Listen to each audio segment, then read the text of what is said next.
Russia has drawn a hard line in Europe's energy battle. Gas exports through Ukraine have officially come to a halt. This isn't just another pipeline dispute, it's the end of an era. For decades, the pipelines running through Ukraine symbolized Moscow's dominance over Europe's energy supply. But as the clock struck midnight on January 1st, the taps were turned off for good. A long-standing transit deal expired, and in the shadow of war, neither side saw room for compromise. Once accounting for half of all Russian pipeline gas to Europe, the Ukraine route is now silent. Gazprom confirmed the move, citing Ukraine's refusal to extend the agreement. The Nord Stream lines under the Baltic Sea, destroyed in mysterious explosions. The Yamal-Europe pipeline through Belarus, also out of commission. This isn't an isolated move. Moscow has also stopped gas supplies to Moldova, citing unpaid debts. Once part of the Soviet Union, Moldova now faces an uphill battle to keep homes warm and factories running, as its gas use must be slashed by a third. I feel we're going into a crisis that will be very difficult to solve at this moment, and I don't really see a way out of it, and it worries me. Price increases are one thing, but when there is no gas at all, that's something entirely different. There will be no heating, no lights, so we're entering a very difficult year. There is a risk for those in Transnistria to emigrate towards Chisinau or some better developed counties in Moldova or cities like Blady or Strasini, like when the war started in Ukraine. We know how to handle a crisis, but regarding power and gas, it is the first time we face this. So maybe, economically, we won't know how to manage this. But I hope that the government, the rest of the people, will be good and receptive, because it is the first time we face this, and our holidays are a bit affected, to be honest.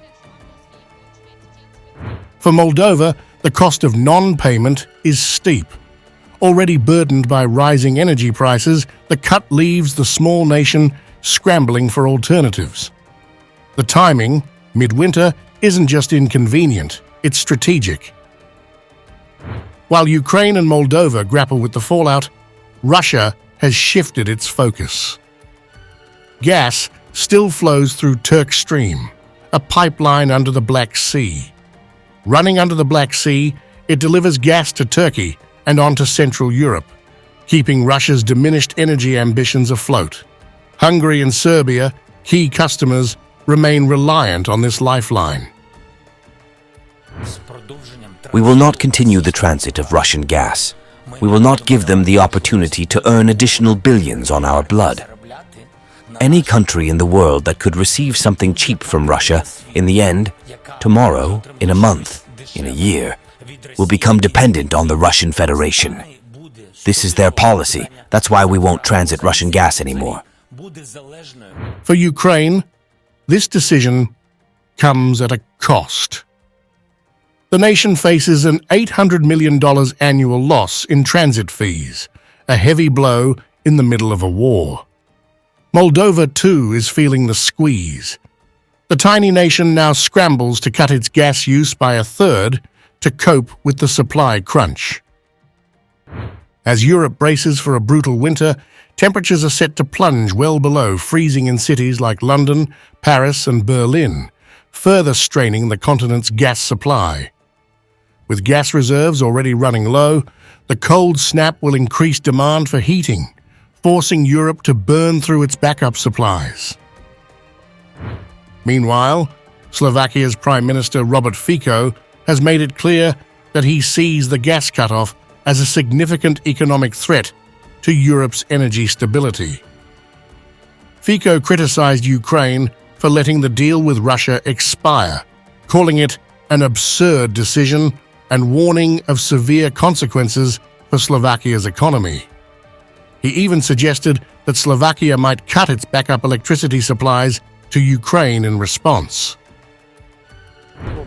I'm surprised at the vehemence of the response, where he basically ruled out any notion that Ukraine could transit virtually any gas, because it's still some notion that any gas will go through Ukraine. It'll just be Russian gas. Absolutely ruled it out, and came up with suggestions that I find absurd. For example, that he'll only agree to it if we don't pay until the end of the war. He'll give you gas for free.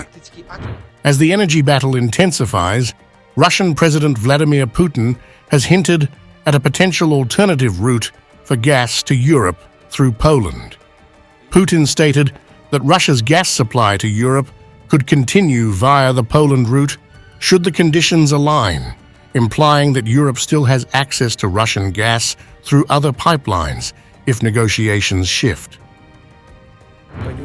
Regarding agreements in the energy sector, we have always supported supplies and the depoliticization of economic matters. We have never refused to supply Europe. Have we refused? I've said it 1,000 times, I can repeat it. Poland closed the route through its territory. There is an active route. No one has disrupted it. There have been no explosions. It's functioning. All they need to do is press a button, and it will start flowing through Poland. It's called Yamal Europe, and it runs directly through Poland. Please turn it on tomorrow, and we will supply. Meanwhile, Europe has already moved on. Alternative suppliers, renewable investments, and strategic reserves have softened the blow. Nations like Slovakia and Austria secured new deals, leaving Russia with a shrinking slice of its former energy empire. From 35% of Europe's gas supply to a dwindling trickle, Russia's energy dominance is fading fast. The pipelines are quiet, but the story isn't over. As Europe and Moscow redraw the energy map, this latest chapter signals a volatile year ahead. Russia's gas cut and Europe's push for new energy sources are reshaping the continent's energy future. The next few months could bring more challenges. As Europe adapts to the gas crisis, its future energy security depends on how quickly new solutions can take hold.